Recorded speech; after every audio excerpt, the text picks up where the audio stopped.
that you could make it with us today. It is our very first We Chat, Women's Empowerment Chat.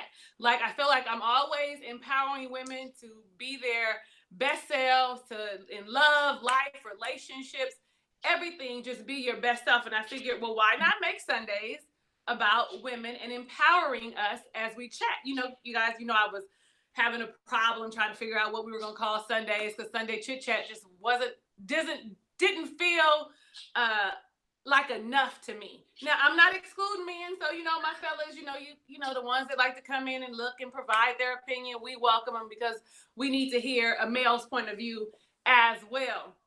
So, as it being our first We Chat, we have a special guest, and we're going to have a special guest most every week. Maybe 1 week out the month, it's just going to be you and I talking.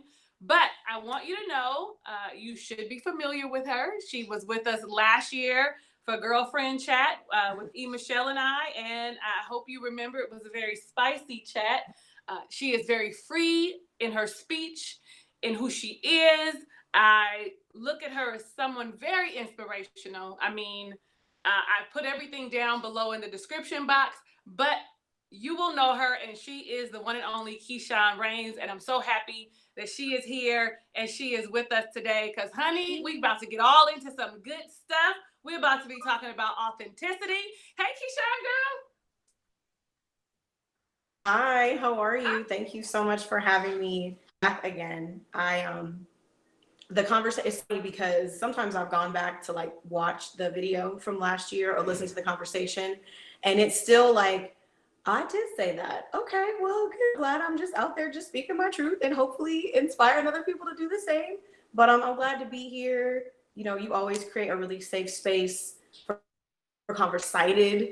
That this is the first We Chat. I know that it's going to touch the right people and it's going to inspire the right people. Women's empowerment is near and dear to all, so I'm happy to be here. Yeah. So, okay, Keisean, I'm glad you feel like it's a safe space, yes, because this is a non-judgmental zone. Everybody has an opinion. You are allowed to speak your opinion without being disrespectful. And just for anybody who's new to my channel, the moment you become disrespectful is the moment you will get blocked. You will not be able to come back. You will not be welcomed, and you're going to miss some good information and a lot of fun. Just in case somebody doesn't know you, tell us how we can reach you and like what you're up to right now, what you're doing in your life.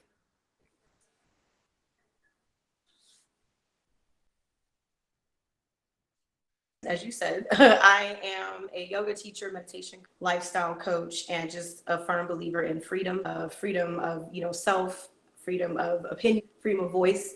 I am on social media. I'm mainly found on Instagram and go to spaces at Keisean Raines, just my first and last name together. I am also a nomadic person, which means I like to move around a lot. So originally from California, LA, Long Beach, etc. But for the last 6 months, I've been actually on the East Coast. Yeah, so I like to move around. So yeah, the best with me is to follow me on Instagram. You can also get links to every other social media platform that I'm on, as well as my website. And that's another way that we can connect. I offer some free yoga classes, some free meditation classes as well. So yeah. So I did put all of her information down below. They should be clickable links. You can go. She did not tell you that she is an author. And her book is Because I Said So, right? Because I Said So, How to Live. Yeah. Okay, don't get me. Rewrite your story. How to rewrite your story. There we go. I'm going to get it wrong. But I know it's Because I Said So. You could put in Keisean Raines, but listen, I put the link so you could just go buy it. But it's Because I Said So. And in her book, she talks about her transition, becoming who she is. And so I really thought it was important. Like, she welcomed me on her podcast, I want to say a week ago. They'll be airing soon. So, y'all, on her website is a clickable link so that you can find her on whatever your favorite platform is. It'll come up, and I really would like you to follow her because she is so inspirational. She actually moved me to some thought process after we finished. However, during our conversation, she had asked me if I was who I portray to be in real life and on social media. So I'm not going to give too much information about that because you have to go listen to what my answer was and how that conversation came about. However, it had me thinking about her and her transition. And so if you don't know, I'm going to allow her to tell you her story. Who she is now and who she was and how she got there, because there's a lot of people that may not understand. I don't want to give it away. I don't want to. I'm trying my best not to give it away, and I'm gonna just go ahead and let you tell your story because I think that there was a point that you might say you weren't being true to yourself, like in your life that you weren't being true to yourself, and you had to do some self-reflection, and once that self-reflection was done, you decided, okay, let me transition into. I'm transitioning now into my authentic self, and this is who I am. I accept me. I love me. Right? Would you say? I agree. That sounds about right. I think when I think about like the theme of my story, it's rooted as freedom is ultimately what I was seeking and hoping to, experience. And before I transitioned, before I started to stand firm in authentic self, I wasn't really free. And oftentimes felt like I was being held captive by the person that I was supposed to be and the person that I was trying to be, make sure that I was accepted by those around me. And something that I've learned is acceptance is the of avoidance and it's the opposite of denial. And so I will be 42 years old next week. And when I was 29 years old, I came out to my family. And prior to that, I had been married and had a child. And at a point, had basically two identities, two separate. I graduated from high school. I went directly to an HBC, clear across the country. And once I got far enough away that knew me, I was able to, in a sense, and create the create a path for my real self to really come out. Okay. For I really wanted to be to come out, a free thinking person who wasn't necessarily attached to a lot of the religious dogma that I grew up with, a person who was free to love and be in relationships with whoever I wanted to love and be in relationships with. And being away from home made that really easy because ain't nobody around. And right. I'm grown. So when I met my ex-husband, we were both young, 22 and I think 19 years old. And we were friends who then became lovers and were in an actual relationship. And then we found out we were going to have a child. And when we found out we were going to have a child, made it to my parents, who were very traditional at the time. And they said, well, guess you guys are getting married.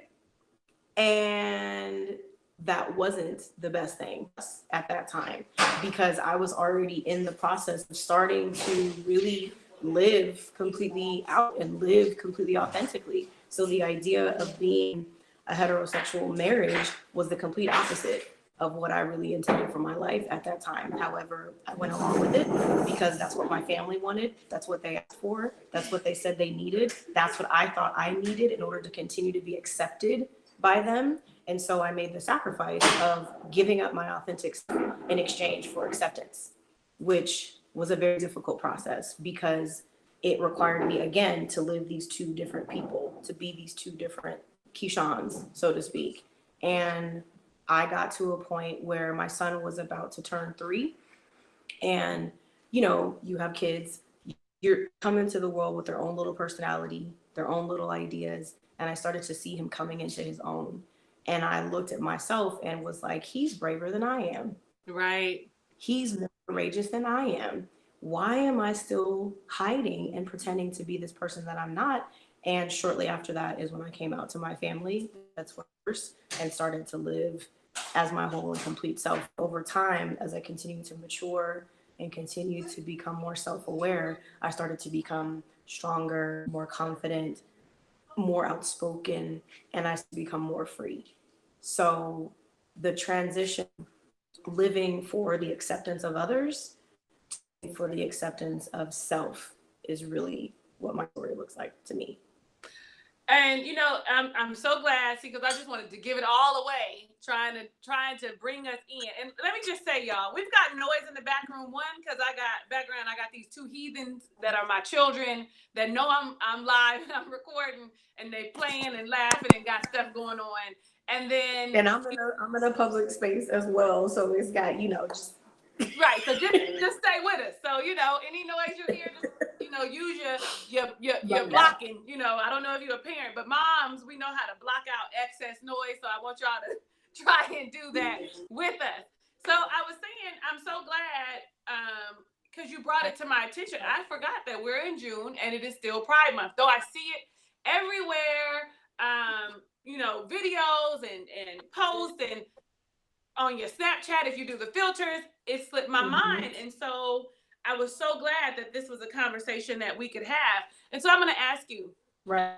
So while you were married, right? While you were married and you were living as not your authentic self, do you think that your marriage suffered because you weren't true to yourself? Or do you think, how would you translate that in your marriage? Like, were you just pretending? You know what I mean? Was there ever any point in your marriage that you might have been happy and could have seen yourself, continuing this for 20 years, 20, 25, 30 years? Yeah, that's a great question. I think, like, for those of you who've ever been, or those of you who are in like a serious committed relationship, anytime that you are keeping a secret from your partner is a time that you're basically slowly pouring poison into your relationship, because you're keeping it's a secret life. Can you hear me okay? I can hear you. I just had lost you for about 2 seconds. Oh, no, okay. I was doing it right. I'm good. Okay. Whether it's a secret addiction, a secret life, you got money issues, you got bad credit, your spouse doesn't know, whatever it is, the longer that you have to keep that secret, the harder it gets. And because not only are you not yourself, you can't be fully truthful and honest with your partner. So then you're operating out of deception. And if you're operating deception, that means that you're chipping away at the trust. If you're chipping away at the trust, you're chipping away at the entire foundation of your relationship. So it's going to suffer. Absolutely.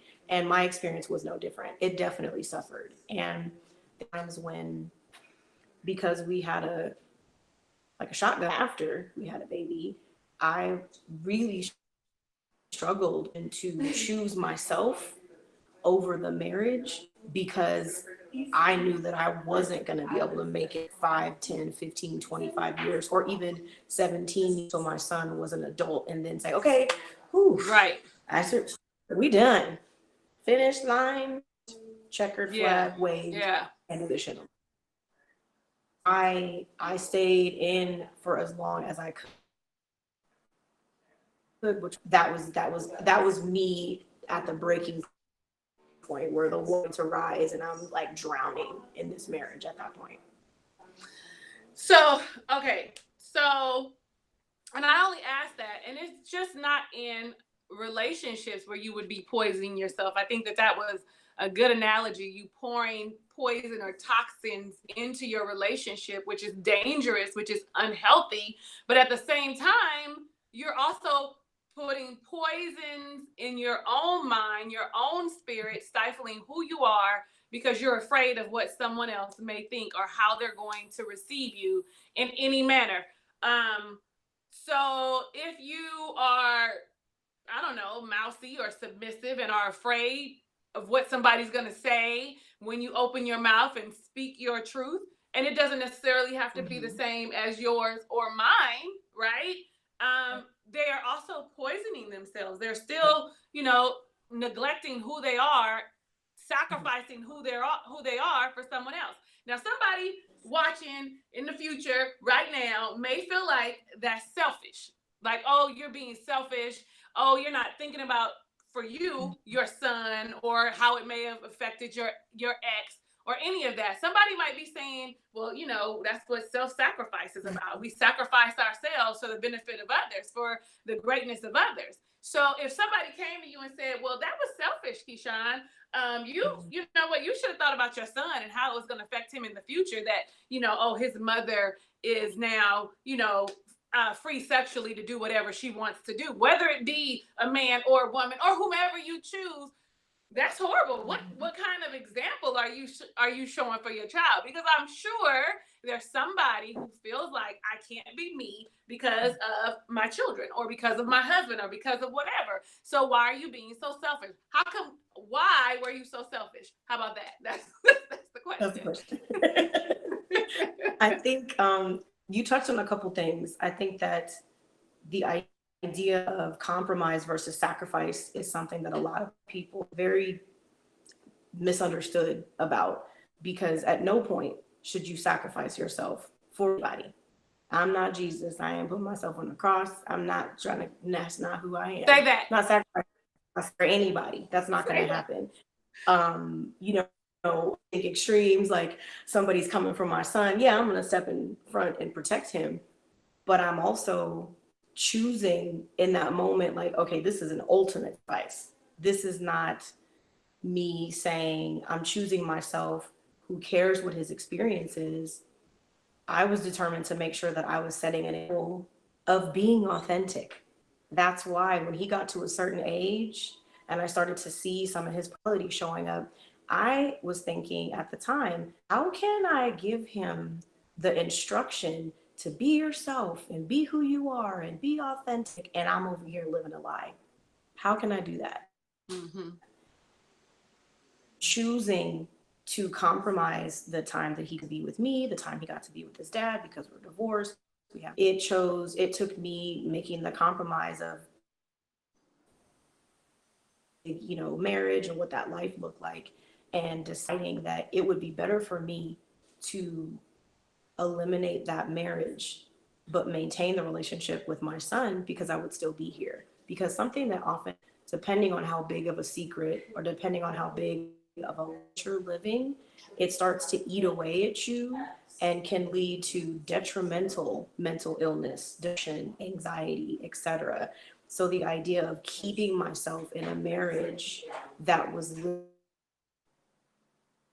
literally together had I not gotten out. So vision was more important to me to do at the time, because I knew that my son could never say, you know what, my mom sacrificed in his perspective as well. She sacrificed it all. Her family set her aside, disowned her. She lost relationships with his cousins, siblings that I didn't get to spend time with, had to go through all the process of divorce and the pain of custody battles and all that shit herself, so that now at 17, I see you. And I know you didn't have an easy road. I did it then, was so that as he matured and was able to really have the emotional intelligence to understand how difficult that process was, that he's able to at least accept it. And acceptance doesn't mean condoning. It just means I accept this. I can deny it, I can avoid it, or I can accept it. And acceptance is much more freeing than denial or avoidance. So, and you know what? Acceptance. That's a good word. That's a good word. And you hit on something. I don't have to agree with your lifestyle. I don't have to live your lifestyle. I don't have to like what you do. I could be a Bible thumping, toting, long skirt wearing woman that thinks that, you know, oh, it's an abomination. I could be all that, but I have to accept. I should accept you for who you are and as you live, and love you in that space. Like what you do shouldn't affect me and vice versa. I accept you as you are, you know, for who you are. Because the reality is that your denial or avoidance of it doesn't make it any less real. So the acceptance of it is really freedom for you, not me. It's like acting like the L big. It's actually getting bigger by the day. We can keep acting not there. we can keep avoiding that part of the house and denial of its existence, and maybe walking around it or being around it, or when people come over, we try to throw a blanket over it so nobody sees it, but it's still there. But when you accept its presence, then you can at least open up the opportunity to actually have a conversation about it. If that's what, you know, if it's that important to you.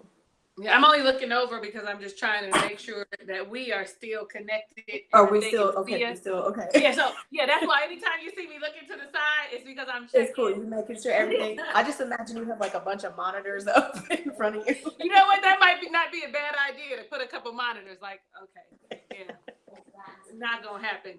And so you were talking about because I really think that this is something huge and people should know. One question, a friend of mine, actually, we had this conversation, and it's the whole nature versus nurture. Are people born that way, or is there something in society that has changed them or molded them that way? You know what I'm saying? Or, you know, I don't know. I guess molded is the wrong kind of, they say it. I'm looking to the side because there is literally a stampede of people who are about to walk through here. So I'm just gonna let them walk through before I answer that question. Okay, so I'm gonna keep talking. So that was one thing. A girlfriend of mine and I were having a conversation about nature versus nurture. She has a nephew who is gay, and she feels like he was born that way, and that's just what it is. Now, then you have those of us who say, well, if people are born that way, then you would see that in all species, not in just in the human species. So I guess that's part one. I want to know if you feel like you were naturally that way, or is it something you gravitated to? Is it something that you wanted to explore and then decided, you know what, I'm more comfortable with someone, or the affection of someone like me? It's different. I mean, because women are definitely more sensual, more, you know, sensitive, more understanding. We can grasp a lot more than I would say our male counterparts. You know what I mean? I don't know. Communication sometimes might be hard, but but yeah. So that's my question. Like, do you feel like you've always known, or you've always known that you will? Because I wouldn't put a label on you. I wouldn't necessarily, for me, I wouldn't put a label on Keisean. So I can't even say lesbian, right? Like you know what I mean? I see you as someone who is sexually free, sexually open. You have freedom to love who you want to love. And if the wind blows me this way and we connect, then I love you. If it, you know, that's how I feel when I see you. So it's hard for me to like pinpoint. So I'm not going to label you. You know what I mean? Like I can't, that's just not how I envision you as a person. So yeah. Which is really, really great. And it's really valued and appreciated that you have that mentality, that you have that heart, because I think that is that acceptance of you, as opposed to me needing me as the person who puts you in a box, so that I can compartmentalize, and so that, you know, I can make you fit into this neat little box because that makes me feel okay, or that makes me feel safe, as opposed to. Okay, is she running water? Like. All I have to say, early. This is hold on. Just give me two. I gotta vent. 2 seconds. 2 seconds. There are two ways. There are two. One is through this little room that I'm in. There's a whole nother door that just goes right out to the patio. Motherfuckers want to walk through here with their bags in their way. I'm done. You hear me, girl? You hear me? There's a whole nother door. I'm just saying. Okay. See. That's all we gotta say about that. So moving on. Girl. If she was there, she would. Okay, I now want to go on a rant with you. I know she ain't saying nothing because she see you talking. She see you videoing. Like, what is, girl? If you don't go sit down with someone, don't take your ass around. Okay. I'm gonna pull up because see, you make me love it through there to you. Like, I know, excuse me, miss. Like, girl. So, anywho, okay. So there's two things that I wanted to touch on. So one, for those of you who are interested in actually doing the research and studying the mammal or animal kingdom, there are lots of other mammals that do actually develop same-sex for a lifetime. That's one thing. The second thing is the nurture versus nature conversation, I think, is always going to be a conversation when addressing the LGBTQI, et cetera, community, because I personally feel like the curiosity is more coming from a place of how, if this is how you always were, how did you live away for so long? How did you do it? One of them can't be really you. And it's like, yeah, exactly. One of them wasn't me. It was the one that you saw from maybe 5 to 10 years old or 10 to 20 years old, depending on the time you came up. I'm almost 42 years old. There was nobody who was out when I was in high school. I didn't have gay friends who were 10 years old. The world we live in now, it's a completely different world. right. Pride Month wasn't a thing that every major corporation in the country was celebrating Right. 2 years ago. So what I've noticed is that we all come into this world as very individual, unique presentations. There is no two of us that are exactly the same. However, the environment that we're raised in definitely has an influence on who we become or pretend to become. And so if you were like someone like myself, was raised in a heteronormative household by heteronormative parents in a highly religious environment, being gay or queer or lesbian or anything other than a man and a woman was not only frowned on, it was condemned. Mm-hmm. It was condemned with eternal damnation, afterlife, but it was also condemned with being cut out.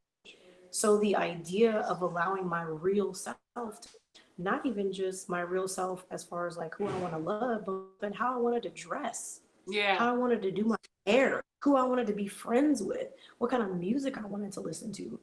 Because if you're being raised and groomed and programmed by people who were programmed not to be real selves, it just continues to be a cycle.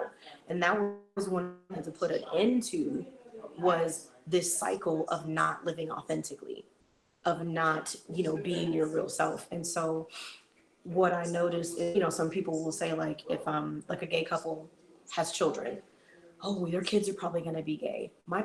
I am. You know what I'm saying? My parents don't listen to the music I listen to. My parents don't even really travel. Right. I love times the way that you were nurtured, yes, will influence who you are, but I believe that every person matures into a state of self-awareness where they start to peel away the parts of them that, and they start to reveal the parts of them that are really who they are. Okay, so I'm hoping that there's someone listening like myself who actually understands what you're saying. So I understand that it's not necessarily, I've been living a lie. I was not my authentic self. And so what you see in front of you now is who I have become. It's not who I've become, but who I have always been. Right. But now you get to see me for who I am versus who you thought I was, or whatever box you would put me in, or whatever. And honestly, I find that at almost 43 that I'm more myself now than I ever was. Like, and where people might have frowned upon, me being open to whatever other ideas, other thoughts, thinking that, me accepting other people for who they are. Like, I'm not going to sit and with my friends who might be a little more judgmental, and I'm not going to do that. I'm the person on the side who's going to be like, well, that is their life. I love them. It's not affecting me. And so I know that people look at, it's not the same, but they look at me differently because I don't think the same way they do. As one of my girlfriends said, when I asked her to describe me in 5 adjectives, she said that I was unassuming, is what she said. That was one of her descriptive words. And I thought, how perfect is that? Because that is me. I am so unassuming. I am, another one, of course, they all say non-judgmental because I'm definitely open to whatever anybody has. I mean, now if I don't agree with it or if I don't like it, I ain't gonna do it. But I'm open to hear someone's thoughts and ideas. So I really appreciate that to the fullest. And okay, so now you had talked about your relationships with your family. When you told your family, when you came out to your family, and how did you handle that? For instance, did your mother and father, did they like try and, I mean, considering that they were highly religious, right? Not spiritual, but religious. So religiosity, whatever the word is, somehow puts us in a box. Like I am a believer, but I am not in that box of a normal quote unquote believer. Like I do have a lot of the same values, but I'm not. Part of being a believer is being non-judgmental. Like it's not my place to judge you. So did they do that whole like so I love Drag Race, right? And so every time I watch Drag Race, the fellas some of the guys are like, oh, they tried to take me to church and they tried to, and then there was that movie where they were like, oh, they took me to this place and they were trying to exercise me. And did they do anything drastic, or did they stop talking to you? Like, how did they receive that from you? From me? Well, for one, I was outed by my ex-husband. And for anybody who might currently be in the closet, who might be watching this, or anybody, everybody knows that the most, I would say, one of the most hurtful things you can do is out somebody. And the reason why is because you're taking it upon yourself to speak someone's truth before that person is ready for their truth to be known. And I think that your truth is yours and you share. Just like if somebody tells somebody else you're pregnant, right. That's my business. That's my business. Yeah. Not. I could move to Israel and have a baby and nobody ever knows. It's my business. But for me, I, like I said, I was 29 years old, and he had contacted my father because we were, the relationship was angsty. We're going through it. We're arguing. It's getting to that like volcanic eruption point where it's time for us to get away from each other because that poison is overflowing. That lie is overflowing. Yeah. So he outed me to my parents. And so what the result was them calling me on three-way back in the day. and my parents on the phone with him on the phone, like, Keisean, why are you doing this? All the things you can imagine, all the negative, why are you doing this? You're going to hurt yourself, you're going to hurt your child, you're hurting your husband, this and that. We're going to pray for you. We're going to come down. We're going to take you to church. So they planned like this covert intervention type shit where they came to my house. And at this point, he was away for like a business trip. And in reality, I was linking up with them so they could do some intervention thing. Man, like, we need to pray for you. We need to fix you. And at this point, keep in mind, I'm 29 years old. I'm not a baby. Right. I'm not a child. Like, the last thing you're going to do is be taking me anywhere. That's not going to happen. So they decided to go after my son. And they decided to side with my ex-husband when he was filing for custody. They wrote statements saying that I was unfit as a parent. They supported him fully in trying to get my son away from me. And if it were not for me having a really great attorney, I could have lost my kid as a result of that. So it was very detrimental. It was very hurtful. And I would say it took about 3.5 years. I even was in the same room with my parents after that. It took it was bad. Wow. Okay, so that I'm speechless. My one and only word is wow. Number one, of course, the whole, well, we're going to fix you like something is wrong. Number one. And even if, and again, here we are, even if you don't agree with this, accept me and love me because I'm your child. And if you feel like I need to be fixed and you want to go talk to your God about fixing me, then do that on your own. You don't have to impress that upon me and make me feel horrible about a choice that I'm making, because unfortunately, I feel like when people do that, all that does is pushes people back into a corner, and they continue to live a lie and continue to be, you know, hurting themselves. Then you have that whole depression and suicide, all these mental health issues that come along. So me pushing my thoughts on you and telling you it's wrong and you're going to go to hell or whatever, you know, whatever people say. All that's doing is pushing me back further into this shell and not being me. You don't even know me. You can't even love me for who I am. So that breaks my heart, even though, I mean, what is it, 12, 13, 14 years later, a lot of years later, you know, that hurt my heart in this moment. And then on top of that, you're siding with my ex, who is just really hurt because he knows now that I don't want, this isn't what I want. He feels like it's him. You know what I mean? Like, oh, she's leaving me. Because it's his own insecurity. It has nothing to do with you. You're siding with him to have me not have my child, for my child to be taken from me. That is very hurtful. And I'm going to just say, I'm proud of you. Like, I mean, I see the relationships that you have with your family, and they are, to me, they look exceptional. You know what I mean? Like, again, that's that whole social media perception. You don't look like what has happened in your life. And for that, I'm like grateful. Like, I'm sure, who knows, a year from now, somebody is going to see this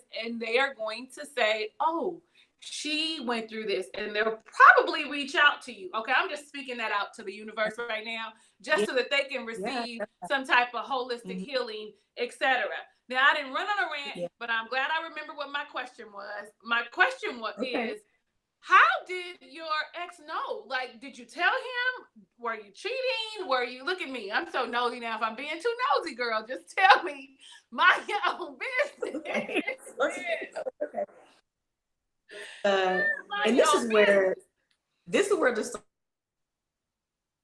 story gets. No. I'm all like, I don't even know you. You looked down for a minute, and I'm all like, wait, where is she? Okay, we good? We're connected? Okay. When I met my ex-husband, I was in a relationship with a woman when I met him. Okay. So it was not a surprise. It wasn't he came home like, who is this bitch? No, it wasn't that. He knew going in who I was. Okay. Who I had become as I became my authentic self. He knew. Okay. And so it wasn't like he was with this information. He knew what he was getting in. How some people say he knew what he was getting into. He knew what he was getting into.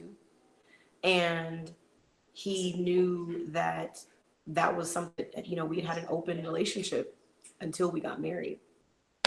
And we talked about that on the last episode that I was on. I look at that, I did my hands like this, like.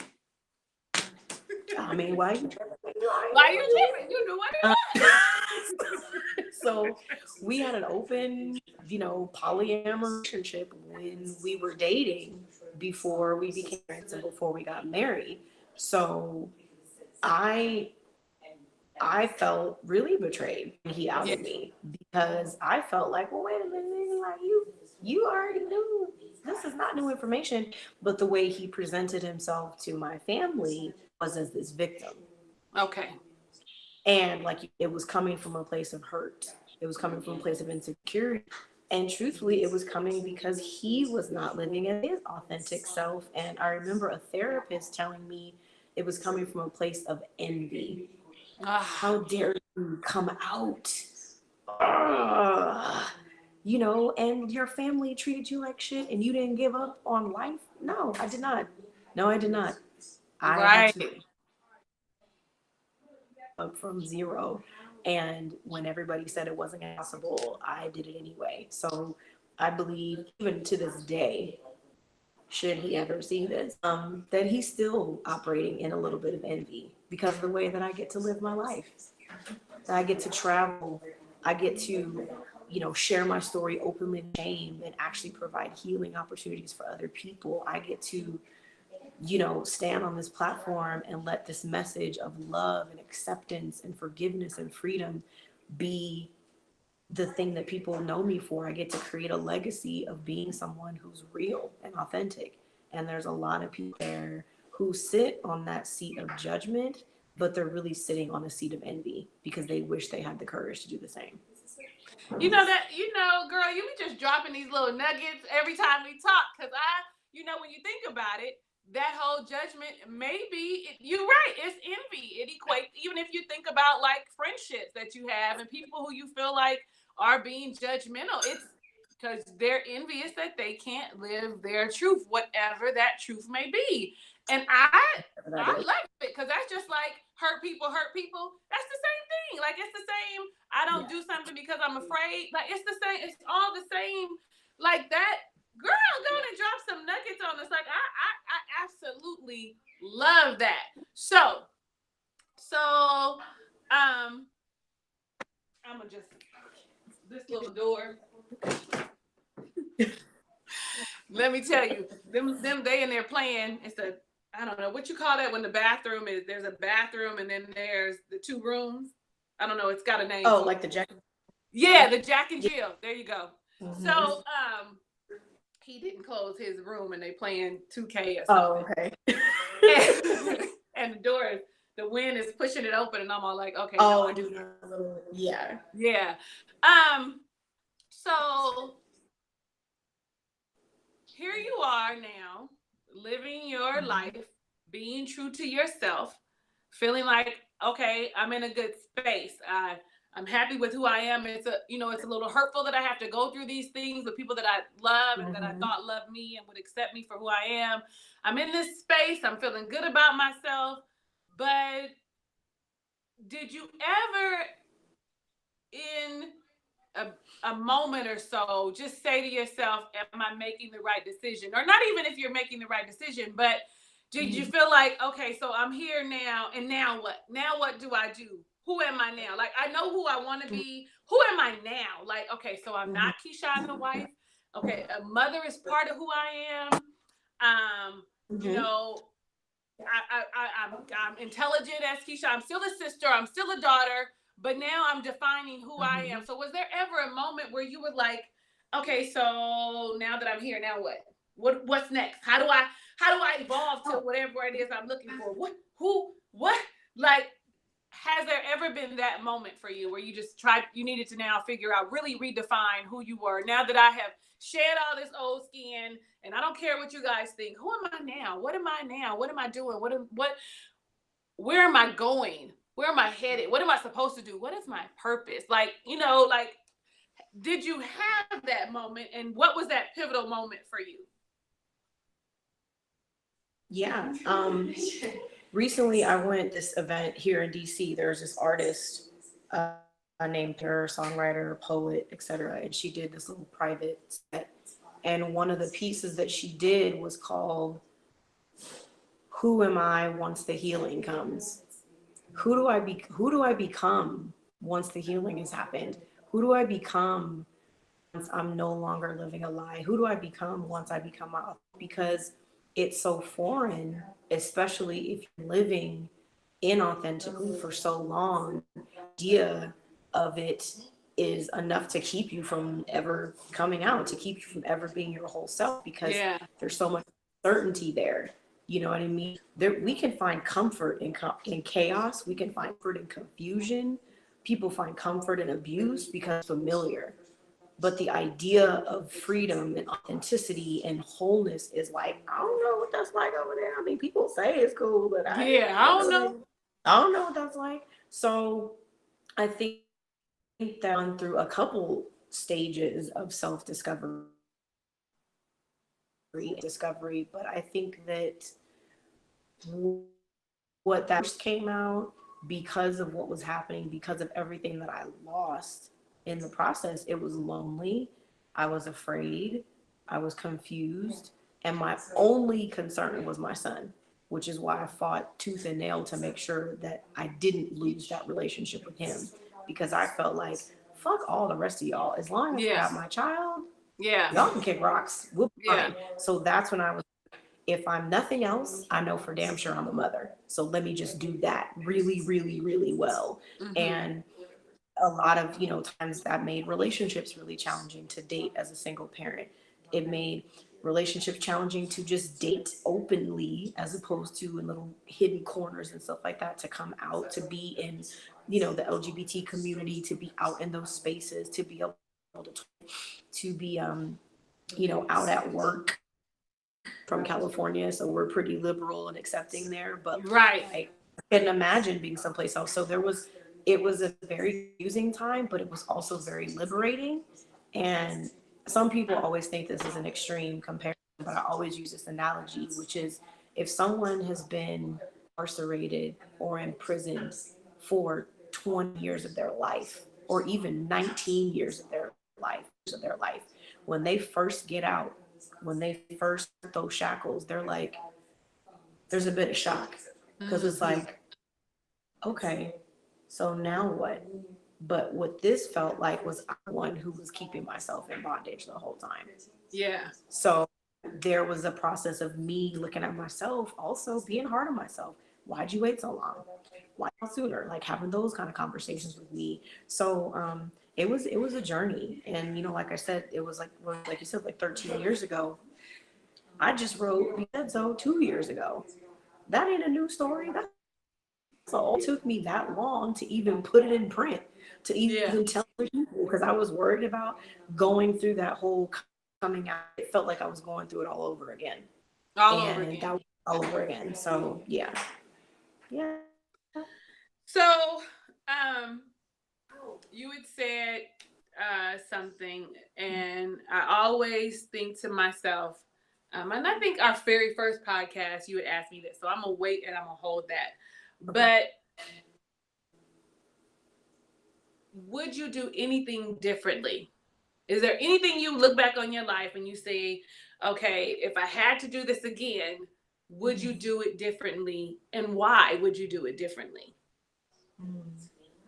And it's not, it's okay. It's not. No, I was gonna say there's several things I would have done differently. For one, there's several things I would have done differently, and it took me a long time to be able to identify reflection is versus regret.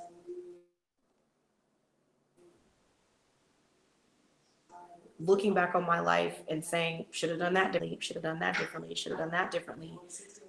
It started to take me down a path of shame. Instead of saying, like, I did the best with what I knew then. I didn't know then. I didn't have the self-awareness then to make the decision as myself now. Of course, I, at 41 and some change, can look back at the 2-year-old, at the 25-year-old, at the 29-year-old and be like, girl, you should have done something different. I didn't have the wisdom. I didn't have the experience that I have now. So whenever I would think about that kind of question before, my answer would always be, I never would have gotten married. And the reason why is that even though my parents were extremists when it came to their religious practices, my family is a family that values marriage. That's one of our core values, I would say, as a family. My parents were together until death. Aunts and uncles, everybody's still married to the same person they've been married to for several hundred years. Parents have been together since they were 15. They're 60-something years old. So for me, marriage is sacred. And so I felt like me allowing myself to be pressured into getting married to satisfy the needs of other people is the one thing that I would have done differently. I wouldn't have gotten married. That was the only thing that I would say, because I feel like, and I've never been married since then. And part of me thought I never would get married again, because I felt like, no, Keisean, you kind of had your chance at marriage and you value marriage. So unless you are really 100% sure you want to take those vows and you want to make that commitment, just wait. Just wait. So that's one thing I would say for sure. And it's funny because that was going to be my next question. First, it was going to be, are you in a relationship? Is it monogamous or is it open? Is it polyamorous? If it's too much information, tell me mind my business. It's okay. Yeah, I'm in a relationship. And the person that I'm in a relationship with now, I've actually known since I came out. So almost 14 years, I think, is what it is, almost 14 years. And they've been somebody who has just been a platonic friend all this time. And it's funny because they're one of the platonic friends who I would call and be like, this bitch is crazy. You know what I mean? When I was going through other relationship stuff. So they know like all my stuff, you know? And what's really great is that they also know that freedom, that having the freedom to roam and explore is important to me. So when we decided to actually be in a committed relationship, we made an agreement. And one of the agreements was that we would be monogamous for 1 year so that we could have the opportunity, a foundation, a romantic foundation, a sexual foundation, to get really clear on what each other's needs are, so that when we do decide to open up the relationship, that we're not opening it up out of a lack of need or lack of satisfaction, but we're opening it up out of a desire for adventure. So that's where I'm at.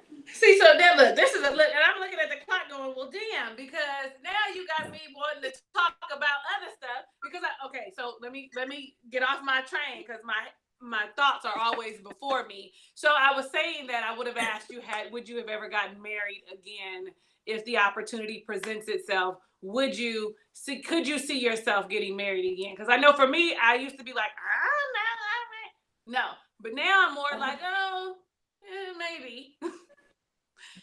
Yeah, I mean, I think marriage is beautiful.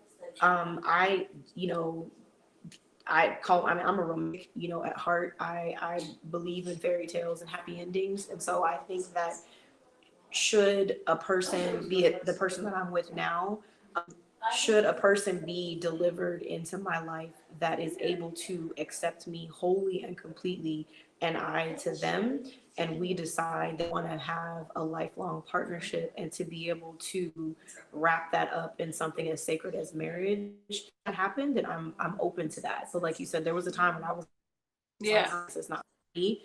Now I think that I'm more open to just allowing that to even enter, because you know, when you put a block, it ain't gonna come. Right. So right. I allow to kind of lower that block. Yeah. And I really wanted to just really briefly, like, this is a whole nother, I need to reschedule us some more time. Another episode. Because because you said something that I thought was very profound, that the two of you agreed and decided that you would be monogamous for a year straight, so that you could get to know each other, what your needs are, what your wants are, without any outside distractions. And I really think that that is like a huge deal. And honestly, because I'm a heterosexual woman, that's how I would define myself. Okay, I'm gonna just say, I might have fun or I might not. I don't know, but I just think that men aren't as open to be like, okay, so I said, okay, so let's commit for this 1 year, just you and I, with no outside, nothing. They don't have that, and I think that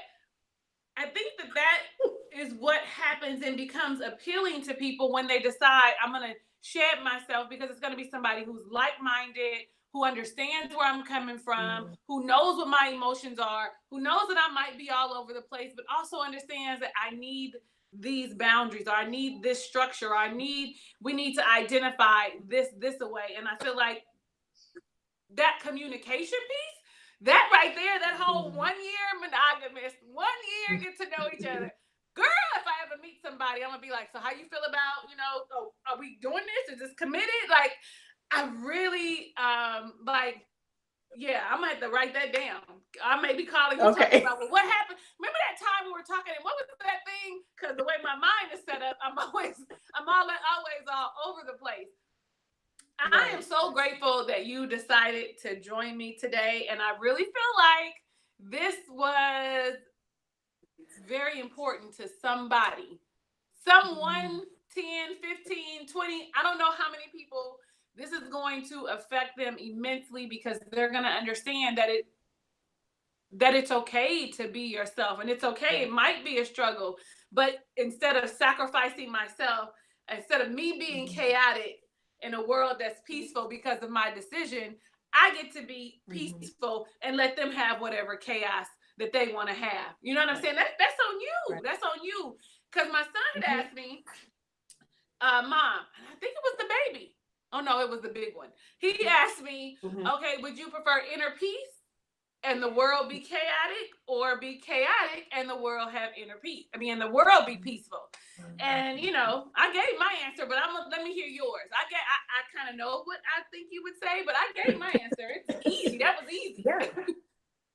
I mean, truth be told, like my son tells me all the time, he said, "This is the Seth show. Y'all just characters in my story." So, yes, come on, Seth. Come on, Seth. You know what I mean? It's like characters in my story. Y'all just characters in my story, but this is my story. So by all means, my peace exceeds the expectation, needs, and wants of anyone else. Absolutely. Absolutely. Inner peace, because I can deal with whatever's going on if I have peace in my soul and in my spirit. Okay, one last question before I go, and it is one that I'm stealing from you from the previous time. You know, not this one, but the previous one before that. What would you say to your younger self? If you were talking to yourself today, the 22, 23-year-old, 17-year-old self, 30-year-old self, what would you say to you now? As Keisean, almost 42. Girl, I would say slow down. Slow down and give yourself a chance to look at yourself and make sure that you are completely happy, content, and in love with you before you try to someone else. Yeah. I love it. And it's look at that. It's like 3 minutes to, right on time. 3 minutes to 1. I mean, and it's always an easy conversation between the two of us. And I probably will have to reschedule you so that we could, we may have to have you and Dr. D on at the same time, because both of you are very sexually free. You know, as am I, even though sometimes I'm a little prudish. The prudish part of me be trying to come out, and I'll be like, girl, if you don't sit down and enjoy yourself for a few moments. So the three of us may have to get together, because I have her coming on in July sometime. But I think after that, I may have to reschedule so the three of us can be together and really speak freely about a whole lot of, fun stuff.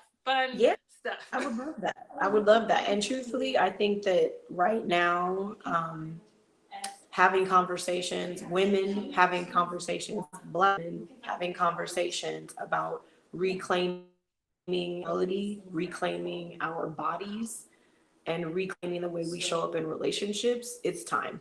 It's time. It's absolutely time. Absolutely. To be a part of it. And I really believe that's the motivation for WeChat. Like, that's what happened to me with WeChat, because we're so afraid of, as women, we have a stigma or a way we're supposed to handle ourselves, or how we're supposed to speak and walk and talk, and what we should and should not do. Don't tell me what I'm supposed to do, because I'm going to do what I want to do. Okay? I'm going to do what I want to do, and you're going to be mad. So, yeah.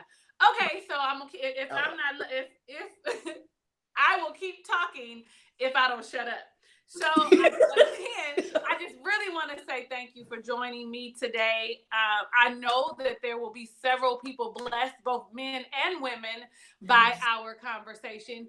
I was blessed, as always, because you are such an inspiration by our conversation. Everybody, do me a favor. All her information is down below in the description box. Go ahead and follow her on Instagram, on Facebook. I mean, I got her Pinterest. I got her Linktree. I got her website. Go ahead and put all of that stuff. Or my everything. Yes, everything except for her phone number and her address is down below in the box. You guys, please go and support her. I met her. I know you guys remember when I worked for Amazon. She was a peer of mine at Amazon, and we somehow connected one day, just her and I working. It was just me and her, no other employee, and we somehow connected, and I'm grateful for the connection that we have. A friend of mine, a new friend of mine, she said, I'm building my tribe. And she was like, and so she said she is including me in her tribe. And I thought, well, what an honor. And honestly, I would say that Keisean is part of my tribe. Like, I would totally say that she is part of my tribe. We don't talk all the time, but I bet you if I called her and I needed her and I needed someone, a listening ear or some motivation, I'm absolutely sure that I could count on Keisean. You know, everybody in the tribe, you know how your tribe branches off a little bit, they go here and there. So I really feel like, and I'm so grateful for our relationship and our friendship that we have built. Now, everybody else, next week we will be back, and Michelle will be joining us. It will not be at 12. I'm trying to find the best time for WeChat that we can optimize. So in the next couple of weeks, it'll be different times. So look for, you know, my announcements in the community. Look for me to send you a schedule update. Look for my Instagram post, my Facebook post. Go to Snapchat. Honey, follow me too everywhere. While you clicking for Keisean, click for me too. I am your girl, Talisa Rae. Thank you so much for watching. Hugs and kisses and lots of love. I'll catch you on the next video. Oh, you know what? I should be ready to hang up, huh? That would be